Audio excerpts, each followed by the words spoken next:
I really struggled this week in writing the sermon. Mainly because I felt it's already quite evident. Like, if you listen to James, it just feels like, oh, yeah, that makes sense. What could I possibly offer more? So I'm going to pray for the Holy Spirit's help, and trust that God will speak to you, and yeah, He will guide us in this time. So God, may this be your time. May you speak to your church. And whatever is unhelpful, let it just fall away. But what is helpful and what is good, Lord, may it stick to us. And may it teach us. Your word is life, Lord. Come breathe on us. In your Son's name we pray. Amen. I'm going to start off with an exercise. And it's going to be more silent.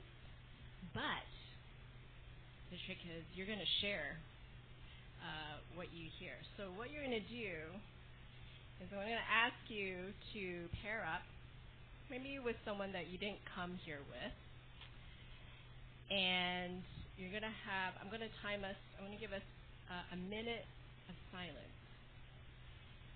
And then your task in that minute of silence is to identify everything that you hear. Okay? So notice what you're hearing. And the second task is notice what is the further sound that you're hearing and what is the closest sound. And then you're going to share what you hear with your partner. Does that make sense? So, sit beside someone briefly, and maybe, if it helps, turn your chair towards each other to keep you attentive.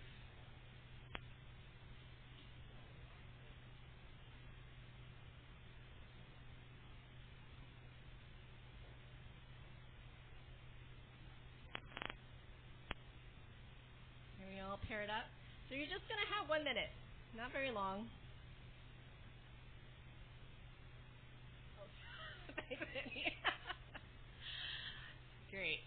And so I'm going to ask you to close your eyes and listen. And we're going to begin now.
Group, just share what you noticed, what did you hear, and what did you hear as the closest sound, and what is the further sound you hear.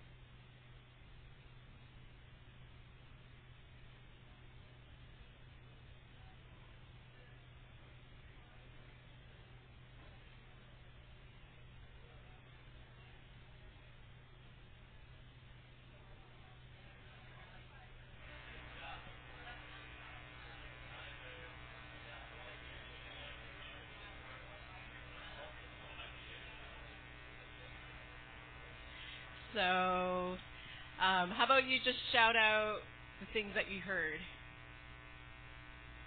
Babies, pencil. Oh, yeah, okay, yeah. Footsteps, cars. Is that the furthest noise? Did, did people hear things differently in your group?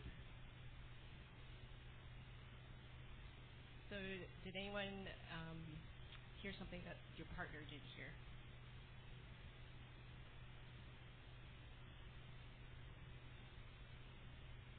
Oh, the speakers? Yeah, wow.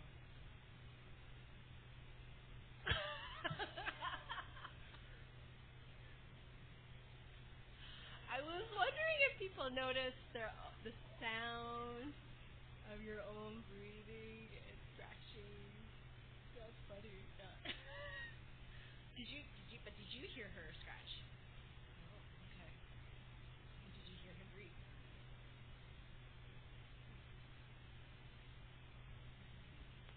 Anything else that hasn't been named?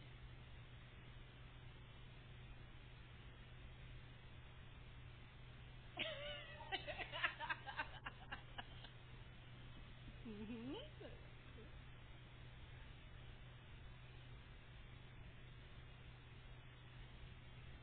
What are what are some things that prevents us from hearing these noises usually?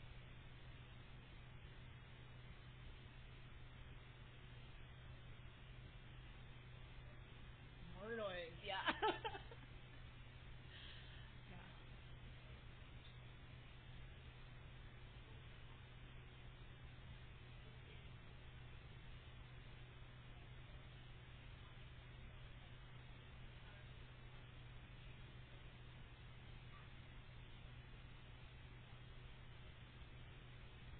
Yes. Right. Yeah. So we can listen what we're paying attention to. And if there's other noises, other distractions, then that competes with our attention. Thank you. Thanks for participating. A short little exercise. Um, but it's a great little exercise for when we need a moment to ourselves, and if you find that you have trouble kind of settling down, um, just ask yourself, what is the furthest noise or sound that I'm hearing? Isn't it amazing when we can just focus our attention to one thing? Then that actually settles our hearts and our minds. We can focus better. So that was a listening exercise. And listening well actually doesn't come very naturally for most people. And as much as we tell children to listen to us, many adults have a hard time listening to each other. Not too long ago, I was sitting at a table with a couple, no one from here, and they started having an argument. And, as the person outside of this couple, it was kind of awkward. But I could feel the tension rising. I could feel the tempers flaring. The wife wanted to go to an event, and the husband didn't want her to. And so they started to argue and fight. And I noticed that neither of them were really listening to each other. They were just going like this. And instead, they were making assumptions about each other, and they're trying to defend their own position. Jesus said that whenever 2 or 3 are gathered in his name, he is with them. But you know what else is with them? Conflict. Or at least the potential for conflict. It's not a matter of if, but a matter of when. So what if there's a way through conflict that doesn't involve accusations insults, or violence. Today we're looking at the last 9 verses of the first chapter of James. And at first glance, it might seem that verses 19 to 27 is like an isolated section. It would be easy to treat it like a bunch of sayings that's disconnected from everything that James had just said earlier in the chapter. And it would be easy to also disconnect it from what he's talking about or saying about wisdom, hardship, and perseverance, what we've been talking about in the last couple of weeks. But actually, what we'll notice as we kind of plod along in James is that he's just deepening his argument for true spiritual wisdom. The letter of James is a work about faith and community ethics, about how those two elements connect and intersect. Faith, as I said before, is never divorced or separated from how we treat our neighbor. And as we talked about, faith is tested through hardship. For the key to James's wisdom comes not just out of doing good things, but how we respond to the hard things of life. Spiritual wisdom is the ability to view one's present circumstances, whether good or bad, easy or hard, as a gift from God. And what's a common human situation that's incredibly hard for us to maintain our faith? When we're angry. I admit, I have an uneasy relationship with anger.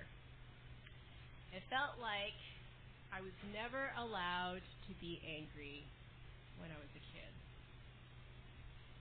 In fact, whenever I got angry, that would make my parents angry or my brothers angry. And then I would become fearful of their anger. And I didn't have much to say as the youngest child in a Chinese family. So I began to fear other people's anger, especially if that anger was directed at me. When I started going to church, this was compounded because I was taught that anger is bad. And it took many years before I was able to accept my feelings of anger, especially when I've been hurt. But I still had trouble expressing that anger publicly. Usually what I do, and I'm sure some of you do, is that I vent my frustration to someone else, and in private. The mature thing, and also a very Western value, is to work through conflict directly with the person who had hurt you. Which is all fine and well. But when you're angry, that's hard. We hold on to that anger, because anger is a powerful feeling. And when taken to extreme, we know anger tears apart connection. And it builds up walls. Anger makes us feel powerful. Anger can cover up hurt. But is all anger bad?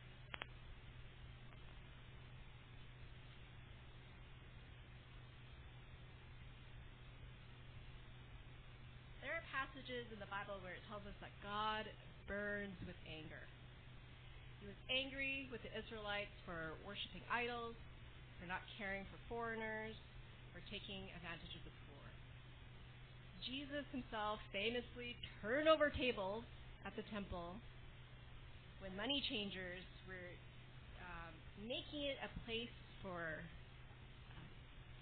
profit and taking advantage of travelers, but also occupying space that's meant for Gentile worshipers.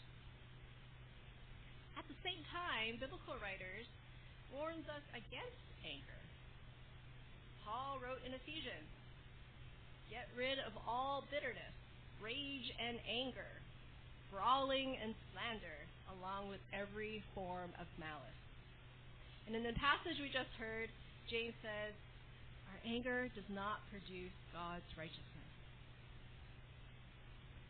Jesus himself famously preached, anyone who is angry with a brother or sister will be subject to judgment. The Desert Fathers clearly saw anger as a problem. For anger actually reveals a spiritual problem.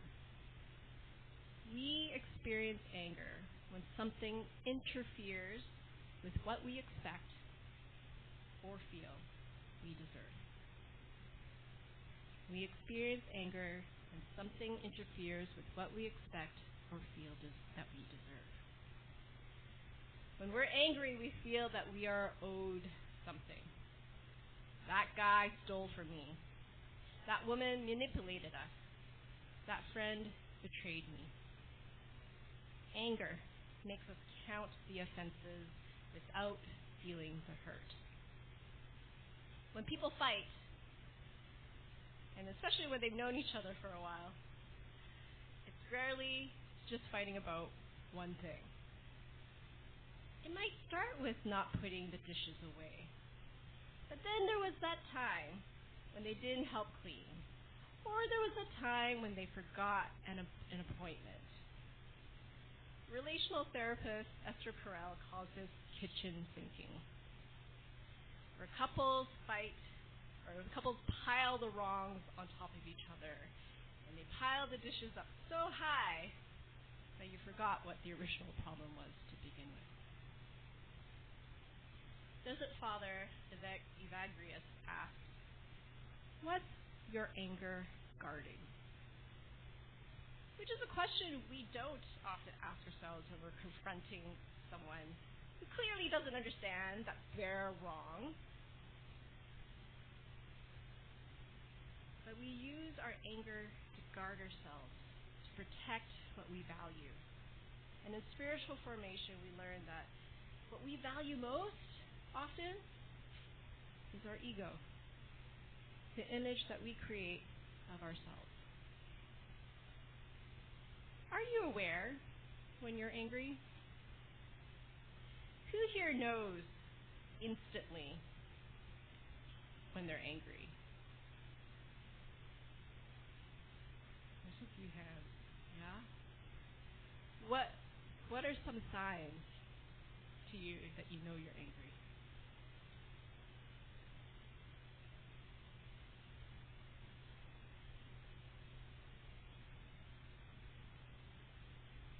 There's heat that builds up. How else do people experience anger? Voice get the you made the volume increases. So do you hear yourself getting louder? You're like, oh, I'm angry.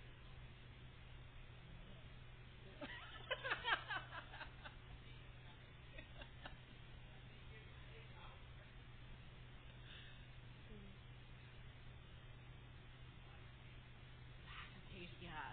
You're like, you're just irritated, I guess. Or you just want something done right away.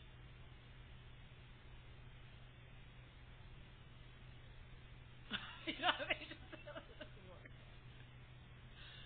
Yep.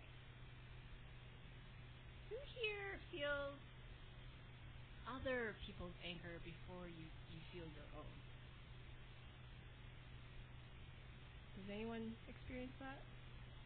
You know when someone else is angry before your own anger? Sometimes. Who here feels anger long after the event?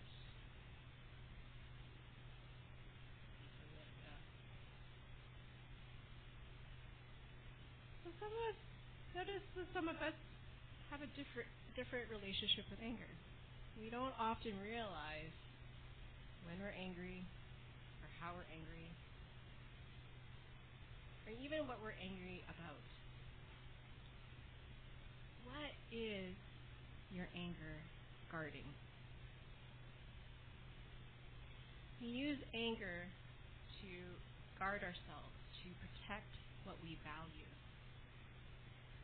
Why? I don't believe that all anger is bad. Because if we pay attention, we can learn what's important. But we do use anger as our shield, and our words as weapons, or in the case of my bird, her beak. On the other hand, our anger can teach us about what we care about, but only if we take the time to listen. Remember what James said: be quick to listen, slow to speak, and slow to become angry. He doesn't say, don't ever be angry, but quick to listen.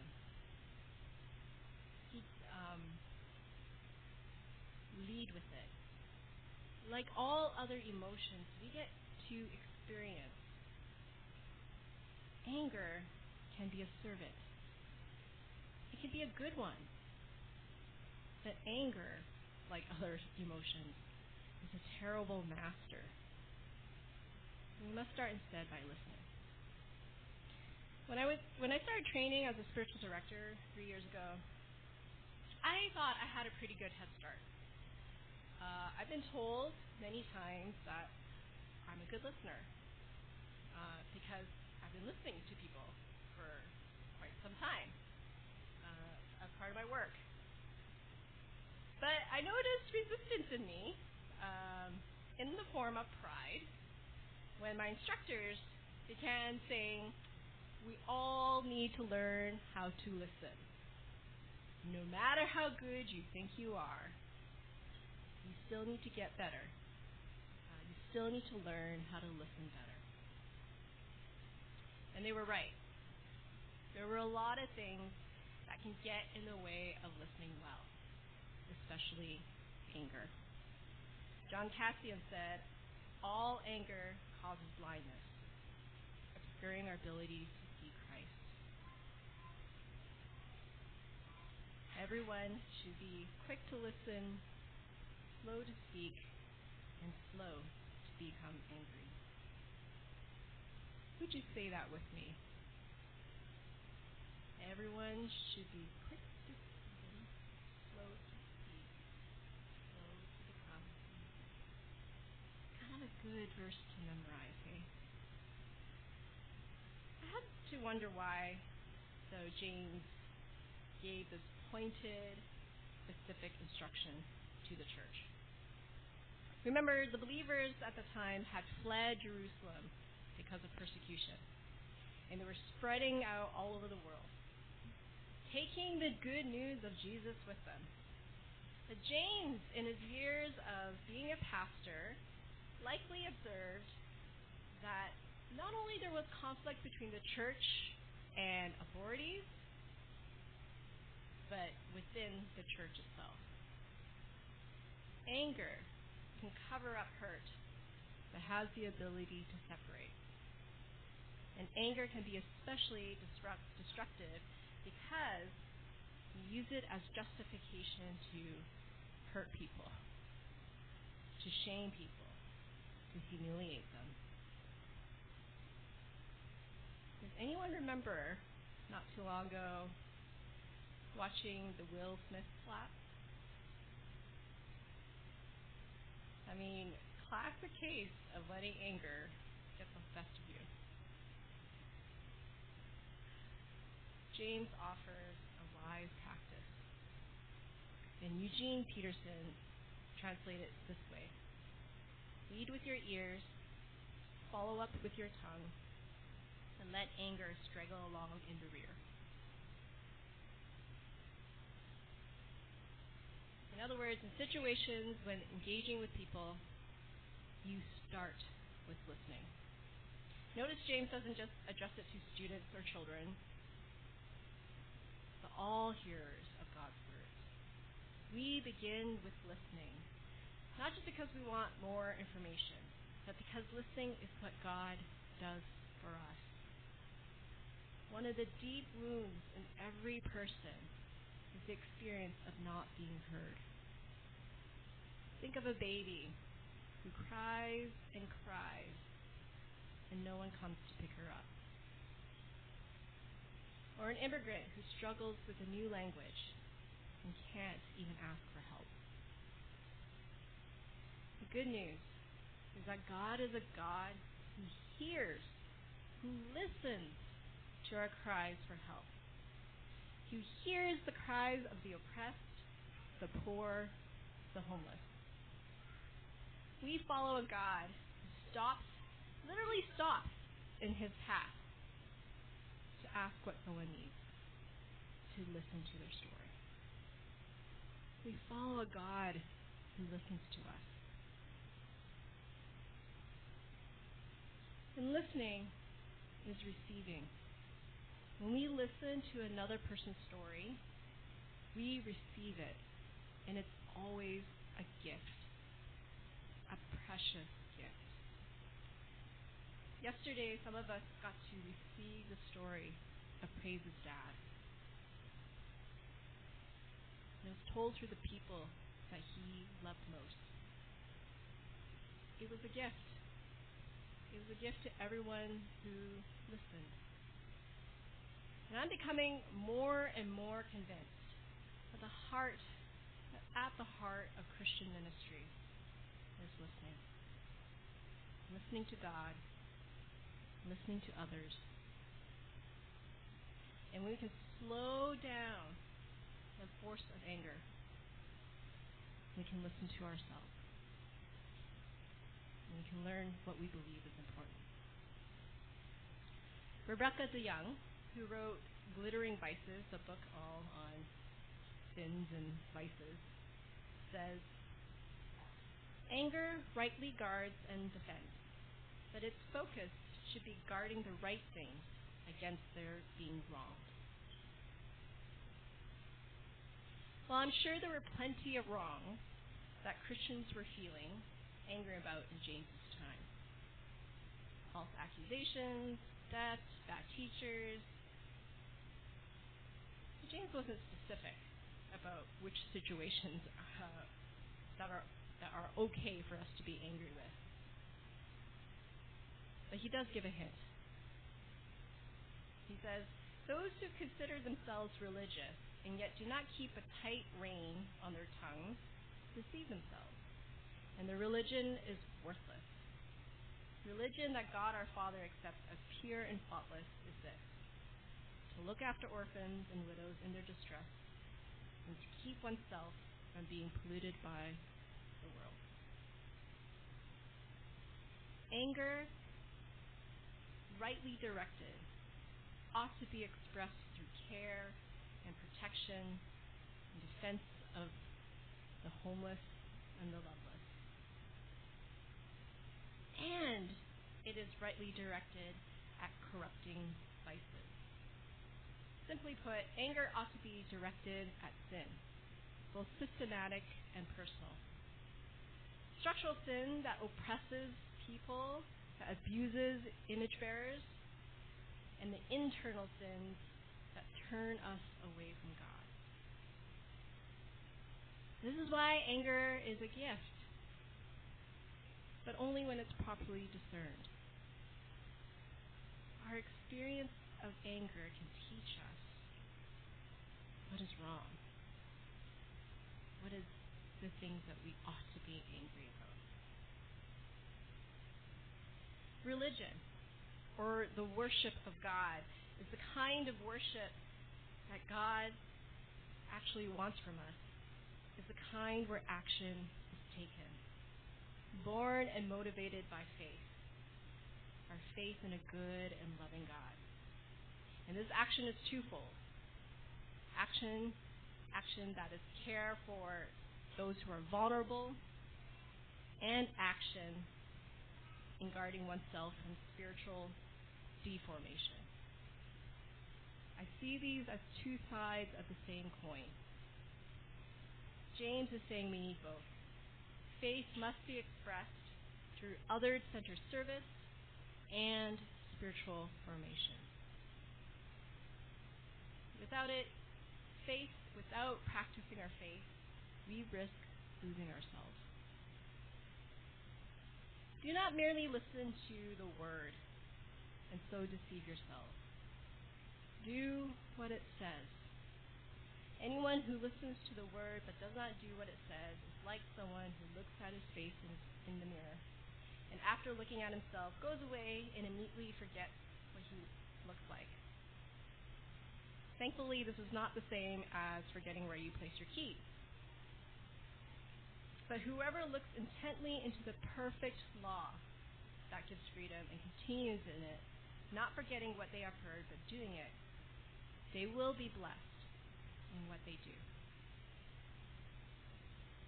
So the invitation to all of us is to be active faith practitioners.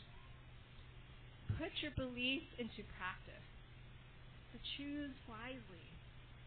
Do things that will help you along in becoming more and more like Jesus, and that will help others along in the path. And you start by listening to God, listening to others, and listening to yourself. And if you discover that something is making you angry, you would do well to ask, what is my anger protecting? Is it a self-image, or is it the image of God? What must I do to make it right? If you ask those questions and pay attention to what your heart, where the Holy Spirit resides, what your heart tells you, you'll begin to uncover what is important to you and what is important to God. So, friends, what do you hear? I'll give you another moment of silence and consider, what did you actually hear from God today? What would be your takeaway from this message? What action might you take?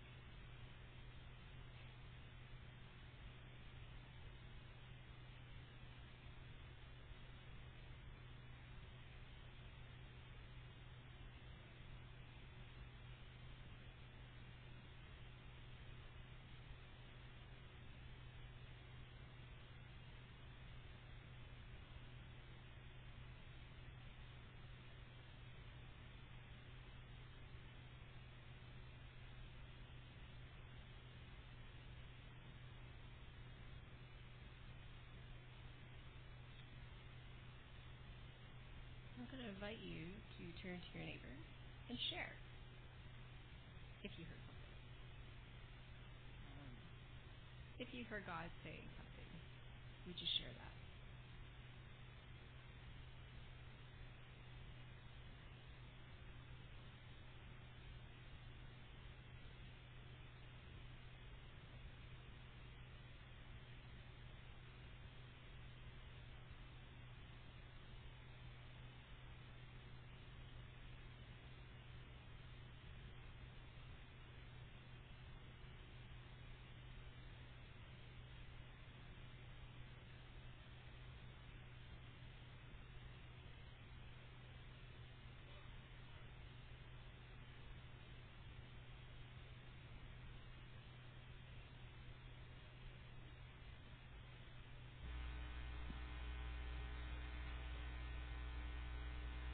I'd like to hear from you. If you feel okay sharing what you've heard, I invite you. What did you hear from God?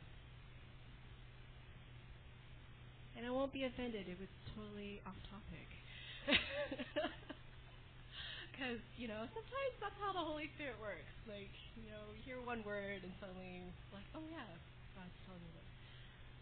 But yeah, I want to encourage you. Do you feel there's something that God is inviting you to do, maybe? Or what did you hear? What did you learn? I'd like to hear from you.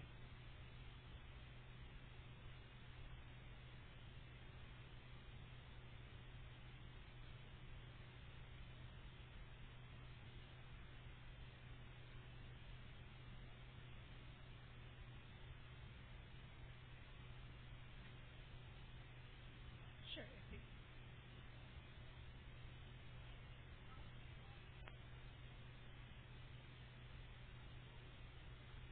Nobody sits in the front row, so we sit there to give it a purpose.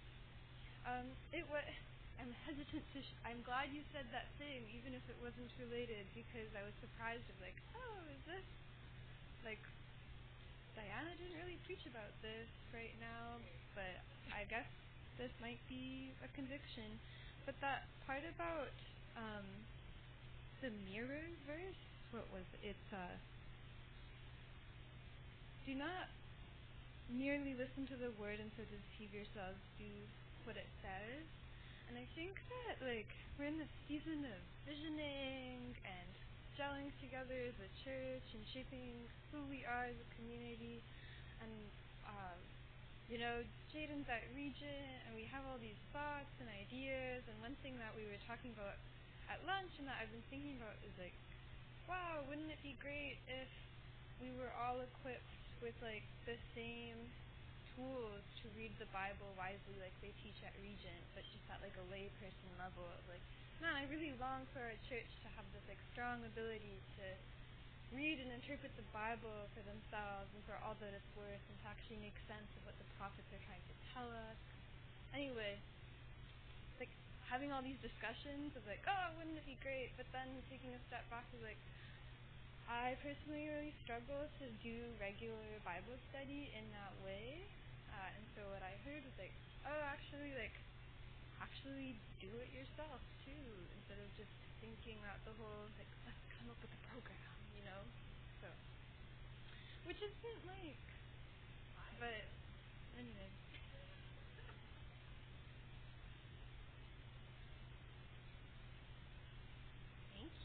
Thank you for sharing that.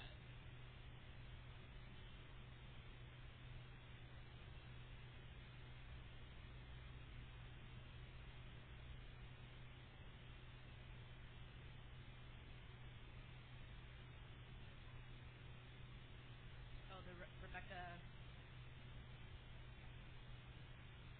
your rightly guards and defends.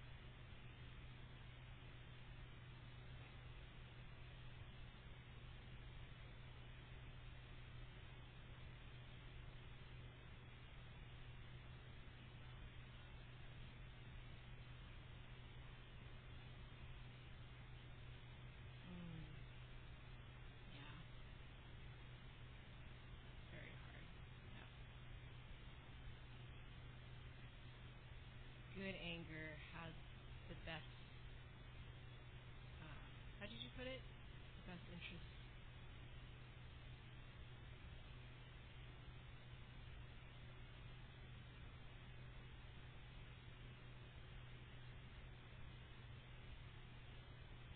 Best interests of those who've been hurt and also the ones who perpetrate it.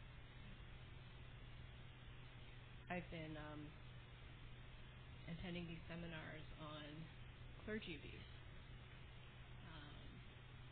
If some of you have been paying attention to what's happening in the church in North America, there's been a series of really devastating scandals and thought leaders in the church.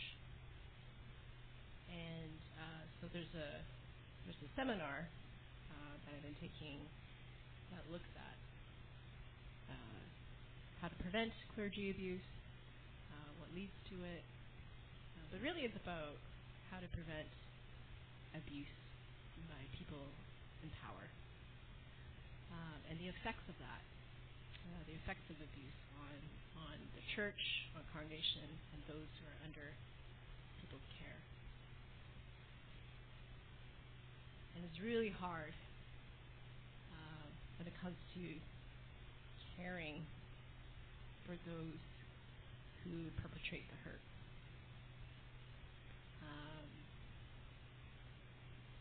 Because of our anger.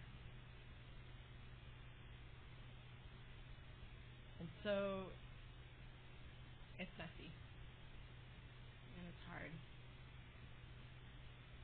And sometimes we can't do it ourselves. So the grace, God's grace,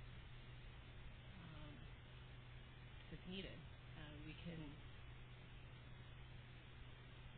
look to God to hold our best interests at heart, no matter who we are. And that the work of truth, the work of healing, is God. And I'm currently walking with someone who's been deeply, deeply hurt by someone they love. And I struggle with the anger against that person. And because that anger makes me want to, the person should be punished. They should be taught what's wrong. And so I have to ask for grace. I have to ask for grace from God. That the work of healing is also in that person's life.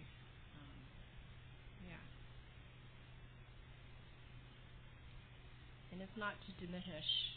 When we do that, we shouldn't diminish the hurt, because that hurt is real.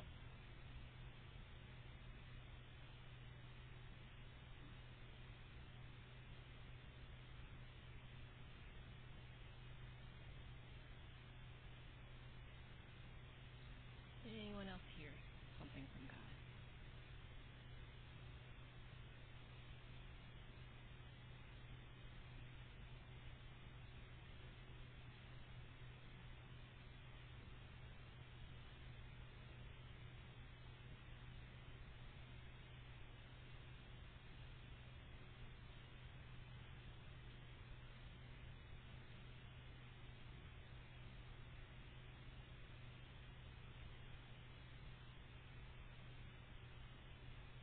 Well, I heard, even though I was preaching, and I didn't know quite how to fit this in, but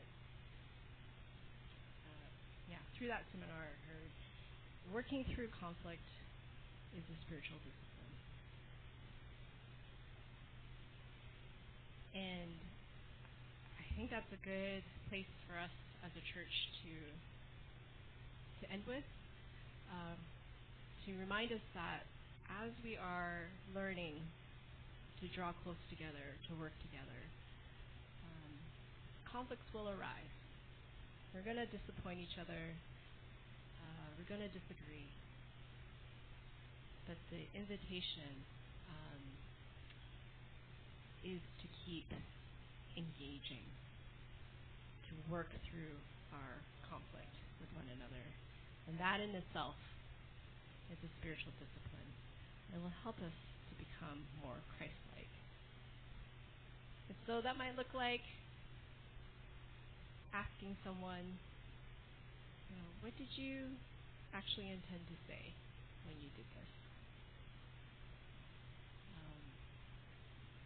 Or even telling someone, hey, I was hurt by this. And I extend that invitation to you. As a pastor, have I done anything to offend, to wrong you, to hurt you? Please let me know. Because often, I might not know. I could be thinking something totally different from you. And I might not be having a good listening day. But we have to be able to say this to one another, to invite one another to engage in these conflicts so that we can learn and help each other to be more Christ-like. And so that's a challenge to me, because I often don't want to engage. I kind of want to hide a lot of times. So I hope as a church we will continue to engage to work through the hard, gritty stuff and to trust that it is a work of healing. Thank you. Thank you for taking the time to listen.